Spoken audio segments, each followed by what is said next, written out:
Hi children, welcome to week 15 of Draw and Paint for Life. I'm Maureen Claffey and this is my dog Dobby. Can you say hello?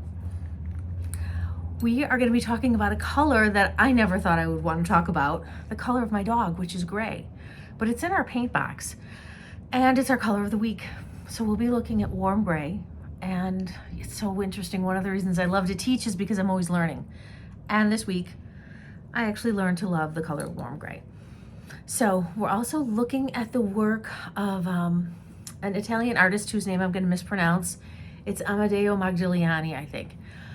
He was an Italian painter of the last decade, and he did amazing things with eyes. And since we're going to be looking at the structure of the human eye for the drawing part of our week, I thought it would be cool to look at his work.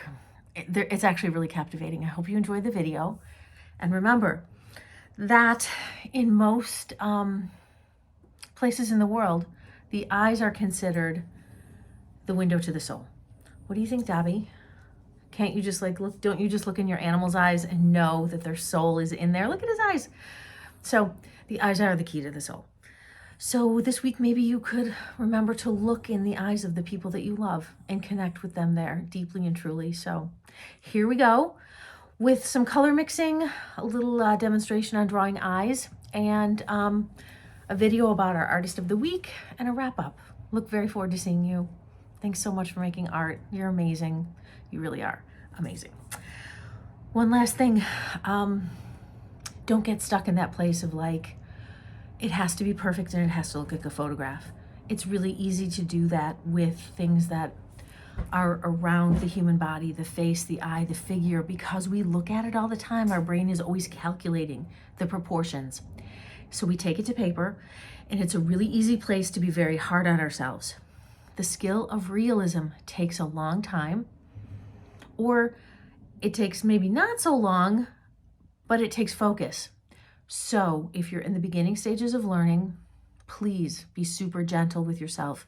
And remember that the eye can also just be drawn as a symbol, and that's in your workbook. You'll see different ways to represent the human eye. But it has component parts that we'll look at. Right, Mr. Dobbs? Have a great day, everybody. Bye. Hey there. So here's some drawings of eyes. Put a little paint in there, but let's just look again at the basic structure. Make a nice curved line and then another one, and then put an eyelid on it. There's an eyeball floating in there with an iris and a pupil.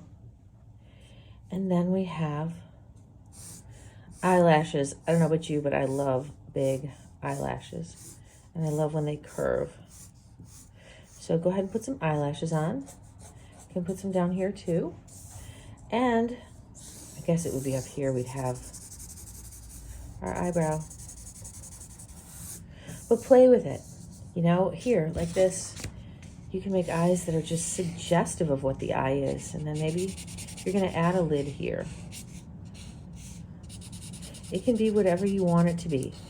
Understanding the basic structure is kind of like an almond shape with a circle floating in it.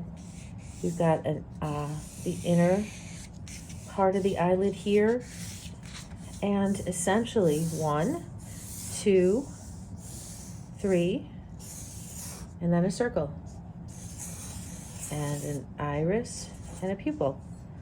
So there you go. Thanks so much, children. Hello there. Okay, so color of the week is warm gray, and this information is all in your workbook for the week. As you can see, this is what happens when we combine this color with a little bit of black, with white, with blue, with yellow, and with red. These are all tertiary colors, which means that they have a mix of 3 primary colors. All right, so let's do some mixing in real time here. Here's warm gray right here. It's located next to red violet and burnt sienna, which we'll do next week. So we're into this part on the box where we're in kind of like these earth tones. These are the colors that I would just normally just completely disregard and throw out.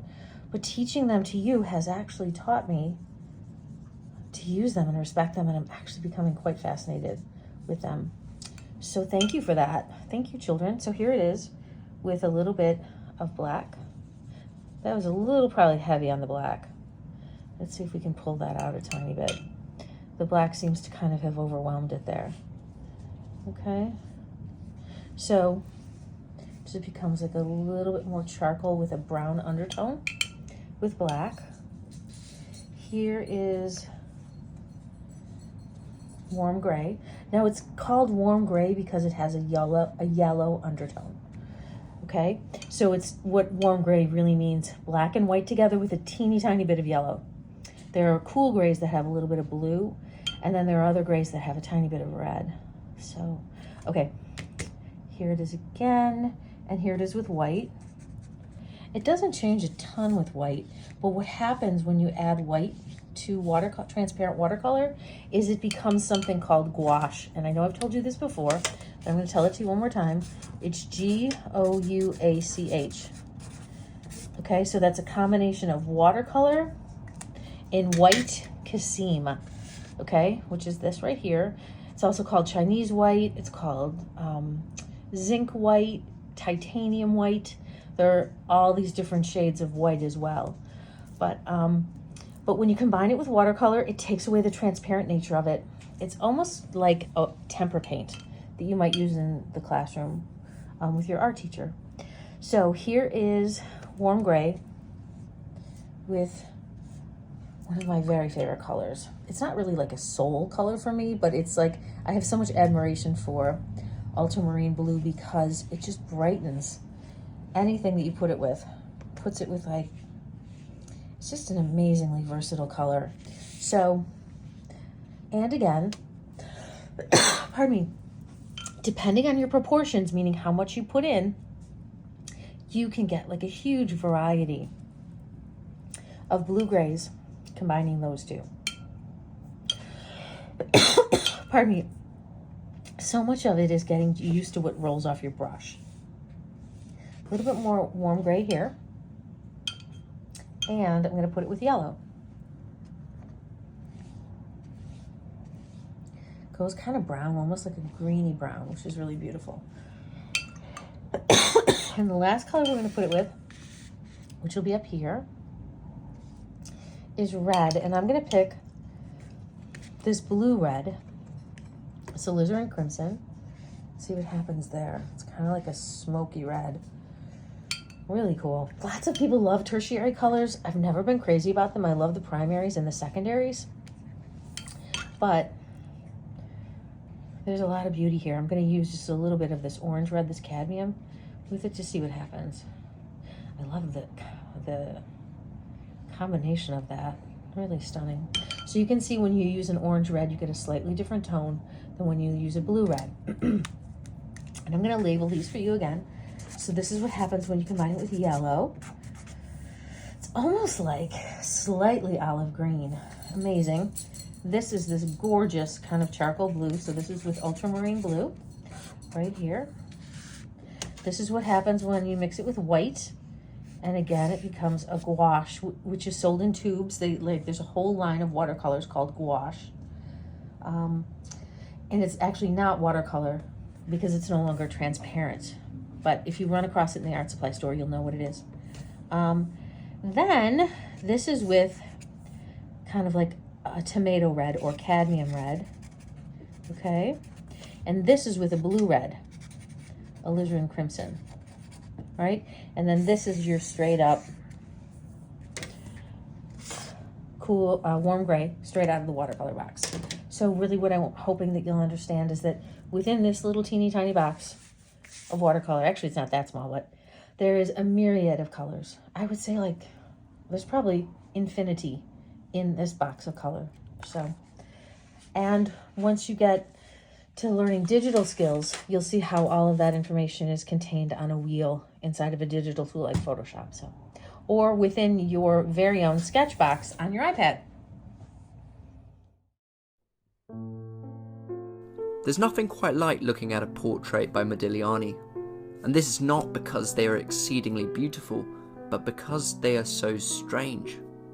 Who is this alien looking out from within the canvas? What world is he from? What does he think? Does he think anything?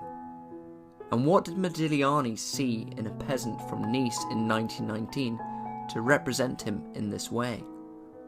The elongated nose, the simplified face, the dynamic brushwork, but above all the eyes.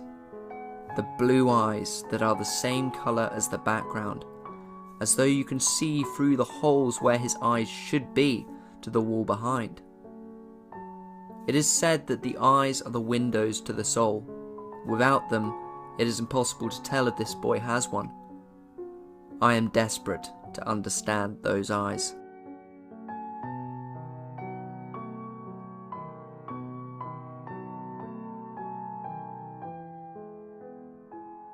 I've already discussed the eyes of a sitter in The Portrait of a Peasant, how for me it makes him feel lifeless and soulless. But then what does it mean when he makes them different colours from one another, or different colours to the wall? And what about an individual motivates him to paint the eyes in a more naturalistic way? I'm not going to pretend I have a solution to this problem, but I find it interesting to go down certain rabbit holes to come up with some theories, and so that's what I'm going to do today. Modigliani starts to represent eyes in his characteristic way from about 1910, at the start of his sculpture period. Since he represents eyes in a similar way through his sculpture, it is reasonable to suspect that the meaning of his strange eyes can be derived from the meaning of his sculpture. Modigliani's sculptures tend to be heads. They don't always look wildly different to his portraits, but they do contain one crucial difference. They don't represent anyone in particular. Instead, they seem to represent a kind of universal essence of humanity by incorporating artistic styles from ancient Greece, medieval Italy, African tribal masks, oceanic sculpture, and a number of others. His sculpture is a vessel that contains the human image through all of space and all of time. So could thinking about his sculpture in this way hold the key to understanding his representation of the eyes in his painting? It might be possible to argue that removing the eyes removes a bit of the sitter's individuality and temporality. As has been discussed already, it takes away the individual's perceivable spirit, making him or her appear more generalized. This portrait sees as being an individual. Instead, he embodies all boys at his age. Yet, in his portrait of a peasant, he has represented the clothes that place this individual in a specific point in time and space and society. So we must extend this theory. This figure may well be a representation of young peasant boys in France at that time. The figure represents the collective human experience of all peasant boys. So I hope you enjoyed that video about the Italian artist Modigliani, whose name I'm sorry if I'm mispronouncing. But I hope it gave you the freedom and the liberty that you need to paint eyes any way you'd like. It's really so important to be connected to the sentiment behind the eye, the sentiment in seeing the eye, connecting to your heart, bringing that to your artwork.